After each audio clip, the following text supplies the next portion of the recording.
जय हिंद एवरीवन। अगर आप अग्निवीर नेवी एमआर के पेपर का तैयारी कर रहे हो तो ये क्लास आपके लिए है, क्योंकि इस क्लास से आपका एक प्रश्न फिक्स होने वाला है। यहाँ से आपके पेपर में एक प्रश्न जरूर पूछा जाएगा, क्योंकि आज हम लोग सौर मंडल को बहुत अच्छे तरीके से पढ़ने वाले हैं। और अग्निवीर नेवी एमआर का जो ऑफिशियल सिलेबस है, तो जीके में आपका सौर मंडल चैप्टर भी दिया है, और इंडियन नेवी की तरफ से जो सिलेबस दिया जाता है ना, वहीं से प्रश्न पूछा जाता है, इधर उधर से प्रश्न नहीं पूछा जाता है। अगर आप 30 से 35 दिन सिलेबस को बहुत अच्छे तरीके से पढ़ लोगे तो मेरे भाई आपका पेपर 100% निकलेगा और फाइनल सिलेक्शन भी होगा।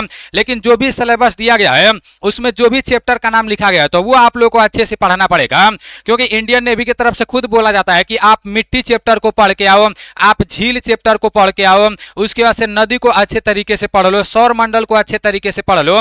तो जो भी आपका ऑफिशियल सिलेबस है उसी के हिसाब से मैं भी क्लास करा रहा हूं। आज आप लोगों का यहां पर डेमो क्लास तीसरा रहने वाला है। मार्कोस 2.0 बैच का भी डेमो क्लास यूट्यूब पर चल रहा था, जो कि आज समाप्त हो जाएगा, ठीक है ना। आज के बाद से मतलब कल से ये जो भी क्लास है ये क्लास एप्लीकेशन में चलेगा, एएनडीसी क्लास एप्लीकेशन में। अगर आप लोग ये मार्कोस 2.0 बैच नहीं लिए हो तो आप लोग ये पहले पूरा क्लास देख लेना अच्छे से। अगर आप लोगों को सौर मंडल पूरा अच्छे से समझ में आएगा, अगर आप चैप्टर वाइज इसी तरह से आगे भी पढ़ना चाहोगे तो आपको प्ले स्टोर से एएनडीसी क्लास एप्लीकेशन को डाउनलोड कर लेना है। एप्लीकेशन का लिंक मैं डिस्क्रिप्शन में भी दे दूंगा, फर्स्ट कमेंट में भी दे दूंगा। और जब आप प्ले स्टोर पर एएनडीसी क्लास लिखकर सर्च मारोगे ना तो उधर एप्लीकेशन आ जाएगा। एप्लीकेशन को डाउनलोड करके उसमें अपना आईडी पासवर्ड बना लेना है, फिर पेड कोर्स में जाके और आप लोगों को ये मार्कोस 2.0 बैच ले लेना है।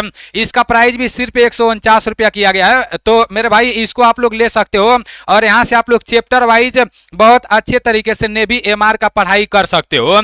इससे पहले 2 डेमो क्लास और कराया जा चुका है। जो बंदरगाह चैप्टर था आप लोग देख सकते हो, अभी चैनल पर पड़ा हुआ है। और पहला आप लोग का कौन सा, पहला बंदरगाह था, दूसरा आपका नदी था, ठीक है ना, और तीसरा आपका सौर मंडल है। तो आप लोग देख लेना। और मैथ का आज जैसे मैथ का जो भी क्लास चल रहा था तो वो तो सारा समाप्त हो गया है। जैसे यूट्यूब पर अब मैथ का क्लास नहीं चलेगा नेवी एमआर के लिए, अब वो एप्लीकेशन में ही चलेगा जो लोग मार्कोस 2.0 बैच लिए हैं। तो अब चलते हैं सौर मंडल को अच्छे तरीके से समझते हैं कि सौर मंडल आखिर में होता क्या है। और जो भी मैं आप लोगों को क्लास कराऊंगा ना ये पूरा पीडीएफ में एप्लीकेशन में दे दूंगा जो लोग मार्कोस 2.0 बैच लिए हैं। यहाँ पर बताया जा रहा है कि सौर मंडल कहते किसे हैं।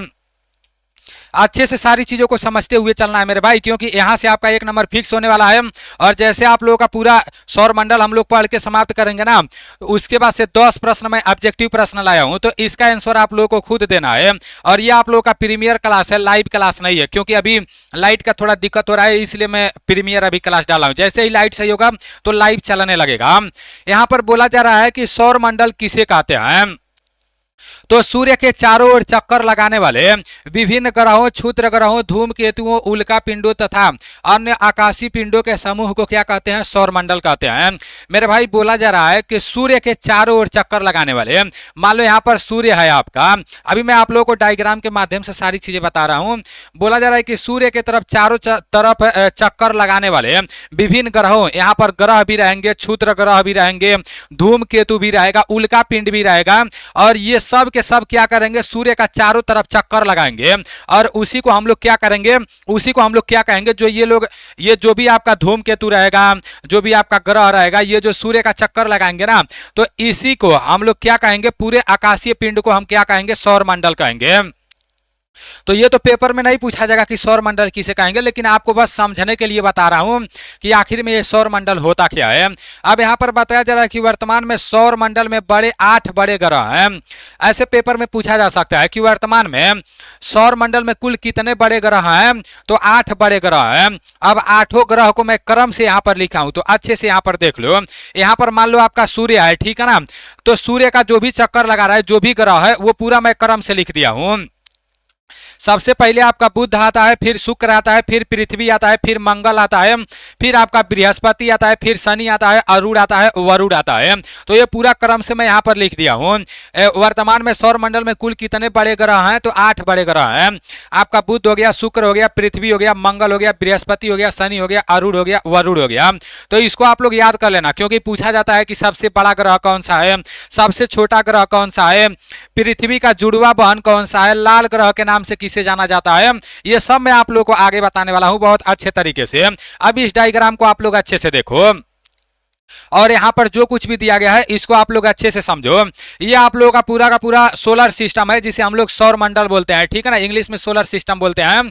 तो ये पूरा का पूरा आपका सौर मंडल है और यहाँ पर आप लोगों का सूर्य है, आप लोग देख सकते हो यहाँ पर सूर्य दिया गया है। तो ये जो सूर्य है ना, सूर्य के चारों तरफ ये पूरा का पूरा जो भी ग्रह है सब ये चक्कर लगाएंगे, सब इसी को हम लोग सौर मंडल कहेंगे। अब देखो सबसे पहले आपका बुध है, सूर्य के सबसे नजदीक स्थित ग्रह कौन सा है, बुध है। ये जो बुध है ये सूर्य का सिर्फ 88 दिन में पूरा चक्कर कंप्लीट कर लेता है। तो ऐसे प्रश्न पूछा जा सकता है, पेपर में प्रश्न पूछेगा कि सूर्य के सबसे नजदीक स्थित ग्रह कौन सा है, तो वो आपका बुध हो जाएगा। और पूछेगा बुध सबसे छोटा ग्रह है, पूछेगा कि जैसे सौर मंडल का सबसे छोटा ग्रह कौन सा है, तो वो आपका बुध हो जाएगा। तो और बुध सूर्य का मतलब कितना दिन में पूरा चक्कर कंप्लीट करता है, तो 88 दिन में। इतना आप लोगों को बुध के बारे में पता होना चाहिए। उसके बाद से बुध के बाद आपका शुक्र आता है और शुक्र से बहुत ज्यादा प्रश्न पूछा जाता है मेरे भाई, ध्यान देना आप सभी साथी। ये जो शुक्र है ये पृथ्वी का जुड़वा बहन है और सबसे चमकीला तारा है। भोर का तारा भी शुक्र को कहा जाता है, शाम का तारा भी शुक्र को कहा जाता है। तो याद रखना आप सभी साथी, बुध के बाद आपका शुक्र आता है और शुक्र के बाद आपका क्या आता है, पृथ्वी आता है। तो पृथ्वी को नीला ग्रह के नाम से भी जाना जाता है, याद रखना आप सभी साथी। उसके बाद से पृथ्वी के बाद आपका मंगल आता है, मंगल के बाद मंगल को लाल ग्रह के नाम से जाना जाता है। देखो पूरा का पूरा मंगल लाल है। ऐसे पेपर में पूछा जाता है कि लाल ग्रह के नाम से किसे जाना जाता है, तो मंगल को लाल ग्रह के नाम से जाना जाता है। मेरे भाई पूरा ध्यान से पूरा लेक्चर सुनना, देखना, बहुत मजा आएगा और पूरा सौर मंडल आपको बहुत अच्छे तरीके से समझ में आ जाएगा। यहाँ से जो भी प्रश्न बनेंगे बहुत अच्छे से समझ में आ जाएगा, बस पूरा क्लास अच्छे से देख लेना। तो लाल ग्रह के नाम से मंगल को जाना जाता है। उसके बाद से आपका जुपिटर आ जाता है जिसे बृहस्पति बोलते हैं। तो देखो पूरे सौर मंडल का सबसे बड़ा ग्रह दिख रहा है ना, सबसे बड़ा ग्रह आपका बृहस्पति है पूरे सौर मंडल का। तो पूछा जाता है कि सबसे बड़ा ग्रह कौन सा है, तो वो आपका बृहस्पति है। उसके बाद से बृहस्पति के बाद आपका शनि आता है, शनि के बाद आपका अरुण आता है, अरुण के बाद आपका वरुण आता है। अब वरुण से प्रश्न पूछेगा कि सूर्य से सबसे दूर स्थित ग्रह कौन सा है, तो ये आपका वरुण है। और सूर्य से सबसे नजदीक स्थित ग्रह कौन सा है, ये आपका बुध है। इतना तो आप लोगों को क्लियर हो गया। अब ये जो सूर्य है ना मेरे भाई, ये हाइड्रोजन और हीलियम से मिलकर बना हुआ है, इसमें हाइड्रोजन और हीलियम गैस है। पूछ देगा कि सूर्य में सबसे ज्यादा गैस कौन सा है, तो वो आपका हाइड्रोजन है। हाइड्रोजन कितना प्रतिशत है, 71% सूर्य में हाइड्रोजन है, याद रखना आप सभी साथी। मोस्ट इंपॉर्टेंट प्रश्न बता रहा हूं। उसके बाद से आपका हीलियम आ जाएगा। तो पूछ देगा कि सूर्य में आपका जैसे दूसरा सबसे अधिक गैस कौन सा है, तो वो आपका हीलियम है। हीलियम आपका क्या कितना है, तो ये 26.5% है, याद रखना आप सभी साथी। सूर्य किस किस गैस से मिलकर बना हुआ है, तो ये हाइड्रोजन और हीलियम से मिलकर बना हुआ है, ठीक। और अदर भी गैस है, जो अदर गैस है दूसरा गैस है ना, वो 2.5% है। तो ये भी आप लोगों को पता होना चाहिए। यहाँ से आप लोगों को ये क्लियर हो गया कि सूर्य में सबसे ज्यादा हाइड्रोजन गैस पाया जाता है 71%, और आपका हीलियम गैस 26.5% पाया जाता है। और इसके अलावा दूसरा गैस भी आपका 2.5% पाया जाता है, ठीक है ना। अब देखो इतना तो आप लोगों को अच्छे से समझ में आ गया है। अब ये जो आपका सूर्य है ना, यह एक तारा है, सूर्य ग्रह नहीं है। सूर्य क्या है, तो सूर्य एक तारा है और बाकी ये सब ग्रह है। जो तारा होता है वो चमकता है, ठीक है ना, वो बहुत ज्यादा चमकता है। आप लोग देख लो यहाँ पर आंतरिक ग्रह 4 होते हैं और 4 बाह्य ग्रह होते हैं। आंतरिक ग्रह का मतलब ये हो गया ना, ये बृहस्पति के पास ये बहुत छोटे छोटे ये क्षुद्र कण होते हैं, ठीक है ना। यहाँ पर बहुत छोटे छोटे क्षुद्र ग्रह होते हैं। तो ये जो क्षुद्र ग्रह होते हैं ना, इसके बाद से ये जो आपका ग्रह आता है बृहस्पति के बाद से, तो ये गैस वाला ग्रह है, ये गैसों से बना हुआ है ग्रह। और ये जो आप लोगों का है, जैसे बृहस्पति के पहले का ये जो 4 ग्रह है, जैसे बुध, शुक्र, पृथ्वी और मंगल, तो ये सब का सब ठोस है, ठीक है ना। ये कैसा ग्रह है, तो ये ठोस ग्रह है। तो इसी को हम लोग 4 ग्रह को क्या कहते हैं, आंतरिक ग्रह कहते हैं। पेपर में ऐसे भी पूछ सकता है कि आंतरिक ग्रह कौन सा है, और ये दे देगा। तो शुरू के 4 ग्रह आपके आंतरिक ग्रह हैं जो ठोस होते हैं, ठीक है ना। एक आपका बुध हो जाएगा, शुक्र हो जाएगा, पृथ्वी हो जाएगा, मंगल हो जाएगा। तो याद रखना आप सभी साथी, शुरू का याद कर लेना, बुध, शुक्र, पृथ्वी, मंगल है, ये चारों के चारों आंतरिक ग्रह हैं, ठीक है ना। ठोस ग्रह के नाम से भी पूछा जा सकता है। तो जो भी पूछेगा आप लोग याद रखना, बुध, शुक्र, पृथ्वी, मंगल, ये चारों के चारों आंतरिक ग्रह है, ठीक है ना। उसके बाद से आपका बाह्य ग्रह कौन सा है, तो पृथ्वी, शनि, अरुण, वरुण, ये सब के सब ये चारों बाह्य ग्रह हैं, ठीक है ना। इतना आप लोगों को यहाँ से क्लियर हो गया। जो भी आपका डायग्राम के माध्यम से जो भी समझाने लायक था वो सारी चीजें समझा दिया हूँ। अब यहाँ पर आप लोग ये देखो, मोस्ट इंपॉर्टेंट प्रश्न है। यहां से पूछा जाता है कि सौर प्रणाली के खोजकर्ता कौन है, तो जल्दी से इसका राइट आंसर बताओ। सौर प्रणाली के खोजकर्ता कौन है मेरे भाई? सौर प्रणाली के जब खोजकर्ता पूछेगा तो ये कापरनिकस हो जाएगा। सौर प्रणाली के खोजकर्ता कापरनिकस है। यहां पर सौर मंडल दिया गया है। सौर मंडल में ग्रहों की कुल संख्या कितनी है, तो सौर मंडल में ग्रहों की कुल संख्या 8 है। सौर मंडल में ग्रहों की कुल संख्या कितनी है, तो 8 है, ठीक है ना। उसके बाद से बोला गया है कि ग्रहों के गति के नियम का प्रतिपादन किसने किया, तो ये कैपलर द्वारा किया गया। ग्रहों के गति के नियम का प्रतिपादन किसके द्वारा किया गया? कैपलर द्वारा किया गया। मोस्ट इंपॉर्टेंट प्रश्न मैं आप लोगों को बता रहा हूं। डायरेक्ट यहां से प्रश्न बनता है कि सौर प्रणाली के खोजकर्ता कौन है, तो कापरनिकस है। ग्रहों के गति के नियम का प्रतिपादन किसने किया, तो कैपलर द्वारा हुआ। अब यहाँ पर आंतरिक ग्रह और बाह्य ग्रह मैं आप लोग को अच्छे से बताया हूँ। आपका बुध, शुक्र, पृथ्वी, मंगल, ये चारों के चारों ग्रह आंतरिक ग्रह हैं। और बृहस्पति, शनि, अरुण, वरुण, ये चारों के चारों बाह्य ग्रह हैं। इतना तो आप लोगों को बहुत अच्छे से पता चल गया। और ये आप लोग आर्मी वाले क्लास में भी किए थे। आर्मी, जीडी, ट्रेडमैन और डब्ल्यूएमपी का जो सिलेबस है उसमें भी सौर मंडल से प्रश्न पूछा जाता है।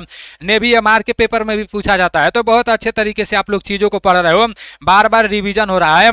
जो लोग आर्मी का तैयारी कर रहे हैं तो उन लोगों का नेवी का भी तैयारी हो रहा है। जो लोग नेवी का तैयारी कर रहे हैं तो उन लोगों का आर्मी का भी तैयारी हो रहा है।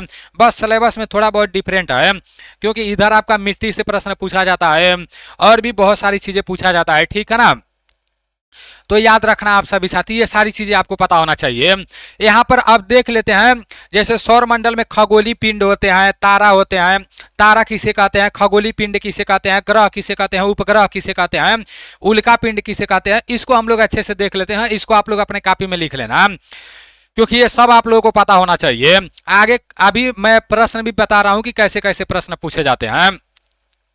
बोला गया है कि खगोलीय पिंड किसे कहते हैं, तो सूर्य, चंद्रमा तथा वे सभी वस्तुएं जो रात के समय में आसमान में चमकते हैं उन्हीं को क्या कहते हैं, खगोलीय पिंड कहते हैं। याद रखना आज से, कि जिनको पहले से पता था अच्छी बात है, जिनको नहीं पता था वो याद रखें। सूर्य, चंद्रमा तथा वे सभी वस्तुएं जो रात के समय में चमकते हैं उन्हीं को हम खगोलीय पिंड कहते हैं। याद रखना, खगोलीय पिंड किसे कहते हैं, सूर्य, चंद्रमा और रात के समय में जो भी आपके चमकते हैं, तो आकाश में जो भी चमकते हैं तो उन्हें खगोलीय पिंड कहते हैं। उसके बाद से तारा यहाँ पर आ गया। तो बताया जा रहा है कि जिन खगोलीय पिंडों में अपनी ऊष्मा एवं प्रकाश होती है उसी को हम लोग तारा कहते हैं। मेरे भाई, वैसे तो आकाश में जो भी चमकते हैं उन्हें खगोलीय पिंड कहते हैं, लेकिन जिन खगोलीय पिंडों में अपनी खुद का ऊष्मा एवं प्रकाश होता है तो उसे हम तारा कहते हैं। तारा, जैसे बोलते हैं सब ना, तारा बनो। तो मेरे भाई, ऐसा बहुत सारा कहावत होता है कि सूर्य की तरह चमकना है, ये करो, मतलब होता है ना। तो मेरे भाई, ये यहाँ पर बोला गया है कि सूर्य एक तारा है, और तारा किसे कहते हैं, जिसमें खुद का अपना ऊष्मा एवं प्रकाश होता है, ठीक है ना, उसी को हम क्या कहते हैं, तारा कहते हैं। और सूर्य एक तारा है, याद रखना। उसके बाद से आपका ग्रह आएगा। तो जिन खगोलीय पिंडों में अपनी ऊष्मा एवं प्रकाश नहीं होता है उसे ग्रह कहते हैं। ग्रह तारों के चारों तरफ चक्कर लगाते हैं, तो ग्रह किसे कहते हैं। देखो, खगोलीय पिंड किसे कहते हैं मैं आप लोगों को बता दिया हूं। जिन खगोलीय पिंडों में अपनी ऊष्मा एवं प्रकाश नहीं होता है, वो दूसरे के ऊष्मा से चमकता है, उसे हम क्या कहते हैं, ग्रह कहते हैं। ग्रह तारों के चारों तरफ चक्कर लगाते हैं। ग्रह का दो खास बात है, ग्रह में अपना खुद का ऊष्मा व प्रकाश नहीं रहेगा, दूसरे का ऊष्मा से ग्रह चमकेगा, ठीक है ना। और जो ग्रह रहेगा वो तारे का परिक्रमा करेगा। जैसे ग्रह सूर्य का परिक्रमा करते हैं तो उसी को हम क्या कहते हैं, ग्रह कहते हैं। याद रखना। उपग्रह किसे कहते हैं, तो ग्रहों के चारों तरफ घूमने वाले पिंड को क्या कहते हैं, उपग्रह कहते हैं। यहां से भी डायरेक्ट प्रश्न पूछ देता है, बोल देता है कि ग्रह के चारों तरफ घूमने वाले पिंड को क्या कहते हैं। अब जिनको पता ही नहीं रहता है वो ग्रह कह देंगे, कुछ भी कह देंगे, तारा कह देंगे। जिनको पता रहेगा वो उपग्रह कह देंगे। चलो नेक्स्ट आपका यहाँ पर ये देख लेते हैं कि क्षुद्र ग्रह क्या होता है। तो सूर्य के चारों ओर चक्कर लगाने वाले असंख्य छोटे छोटे पिंडों को क्या कहते हैं? क्षुद्र ग्रह कहते हैं। मेरे भाई सूर्य, ये मान लो सूर्य है, ठीक है, तो ऐसा नहीं है कि सूर्य के चारों तरफ सिर्फ ग्रह चक्कर लगाते हैं, नहीं, यहाँ पर छोटे छोटे पत्थर भी रहते हैं मेरे भाई। तो ये जो छोटे छोटे पत्थर रहते हैं, जो छोटे छोटे पिंड रहते हैं, तो इसको हम लोग क्षुद्र ग्रह कहते हैं, मतलब छोटा ग्रह कहते हैं। तो आप लोग याद रखना, लेकिन बड़ा ग्रह सिर्फ 8 है। नेक्स्ट पूछा जाएगा उल्का पिंड किसे कहते हैं? तो सूर्य के चारों ओर चक्कर लगाने वाले पत्थरों के छोटे छोटे टुकड़ों को उल्का पिंड कहते हैं। सूर्य के चारों ओर चक्कर लगाने वाले छोटे छोटे पत्थरों को क्या कहते हैं? उल्का पिंड कहते हैं। लोग बोलते हैं ना कि भाई पृथ्वी पर उल्का पिंड गिरने वाला है, तो मेरे भाई वो जो उल्का पिंड कहते हैं वो पत्थर रहते हैं, छोटे छोटे पत्थर रहते हैं, आपको पता होना चाहिए। यहाँ पर है कि आकाश गंगा किसे कहते हैं, ये भी बार बार पूछा जाता है। तो करोड़ तारों के बादलों तथा गैसों की एक प्रणाली है, करोड़ों तारों तथा बादलों के गैसों की एक प्रणाली है, उसी को आकाश गंगा कहते हैं। पूरा ब्रह्मांड किसे कहते हैं? तो लाखों आकाश गंगा मिलकर एक ब्रह्मांड बनाता है। आप सोचो ब्रह्मांड कितना बड़ा होगा। अभी एक जैसे यहाँ पर आकाश गंगा बोला रहा है मेरे भाई, यहाँ करोड़ तारा और गैस मिलकर एक आकाश गंगा बनाता है। और मेरे भाई एक तारा कितना बड़ा रहता है? पृथ्वी से कई गुना बड़ा है अभी जो तारा है, जो सूर्य है, ठीक है ना। करोड़ों तारा मिलकर ये आकाश गंगा बनाते हैं और लाखों आकाश गंगा मिलकर एक ब्रह्मांड का निर्माण करते हैं। तो सोच लेना मेरे भाई ब्रह्मांड कितना बड़ा है। अब चलो, ब्रह्मांड समझ लिए हैं, तारा समझ लिए हैं, क्षुद्र ग्रह समझ लिए हैं, उल्का पिंड समझ लिए हैं, ग्रह उपग्रह सब कुछ अच्छे से देख लिए हैं, और भोर का तारा, शाम का तारा, ये सारी चीजें मैं आपको बताया हूँ। अभी आगे मैं फिर से रिपीट भी करा दे रहा हूँ, और 10 प्रश्न मैं लिया हूँ। पूरा क्लास समाप्त होने के बाद आप लोग को वो भी 10 प्रश्न देखना है, ठीक है ना। अब यहाँ पर बताया जा रहा है सौरमंडल में ग्रहों का क्रम। तो सौरमंडल में ग्रहों का क्रम किस प्रकार से है? सबसे पहले बुध ग्रह आता है, मैं आप लोगों को कई बार बता दिया हूँ। फिर शुक्र आता है, पृथ्वी आता है, मंगल आता है, बृहस्पति आता है, शनि आता है, अरुण आता है, वरुण आता है। अपने कॉपी में अच्छे से लिख लेना। यहाँ पर बताया जा रहा है कि ग्रहों का आकार घटते क्रम में, मतलब सबसे पहले सबसे बड़ा ग्रह कौन सा है, उससे छोटा ग्रह कौन सा है, तो यहाँ पर मैं घटते क्रम में पूरा अच्छे से बता दिया हूँ। आर्मी वाले क्लास में भी मैं बताया था। जो लोग आर्मी वाला क्लास किए होंगे उनको बड़ा मजा आ रहा होगा। सबसे बड़ा आपका बृहस्पति ग्रह है, फिर आपका शनि ग्रह है, फिर आपका अरुण ग्रह है, फिर आपका वरुण ग्रह है, फिर पृथ्वी है, फिर शुक्र है, फिर मंगल है, फिर सबसे छोटा ग्रह बुध है। तो आप लोगों को पता चल गया कि घटते क्रम में ग्रहों का संख्या किस तरह से है। पहले बृहस्पति आता है, फिर शनि आता है, फिर अरुण आता है, फिर वरुण आता है, फिर पृथ्वी आता है, फिर शुक्र आता है, फिर मंगल आता है, फिर बुध आता है, ठीक है ना। चलो आपका नेक्स्ट यहाँ पर है, अच्छे से सारी चीजों को समझ लो। अभी जो भी डायग्राम के माध्यम से बताने लायक था वो सारी चीजें मैं आप लोग को बता दिया हूँ। अब पेपर में कैसे प्रश्न पूछा जाता है ये भी आप लोग देख लो। सूर्य के चारों तरफ घूमने वाले पिंड को क्या कहते हैं? तो ग्रह कहते हैं। अभी मैं आप लोगों को बताया हूँ, सूर्य के चारों तरफ घूमने वाले पिंड को क्या कहते हैं? ग्रह कहते हैं। उसके बाद से बताया जा रहा है किसी ग्रह के चारों ओर घूमने वाले पिंड को क्या कहते हैं? उपग्रह कहते हैं। सूर्य के चारों तरफ घूमने वाले पिंड को ग्रह कहेंगे और किसी ग्रह के चारों तरफ घूमने वाले पिंड को क्या कहेंगे? उपग्रह कहेंगे। सौरमंडल का सबसे बड़ा ग्रह कौन सा है? बृहस्पति है। सौरमंडल का सबसे छोटा ग्रह कौन सा है? बुध है। सूर्य बोला जा रहा है सूर्य कौन सी गैस का गोला है? तो हाइड्रोजन और हीलियम का। हाइड्रोजन कितना प्रतिशत है? अभी मैं आप लोगों को बताया हूँ 71%, यहाँ पर मैं बताया हूँ हाइड्रोजन है, और हीलियम 26.5% है, और 2.5% अदर गैस है, ठीक है ना। तो याद रखना आप सभी साथी, सूर्य कौन सी गैस का गोला है?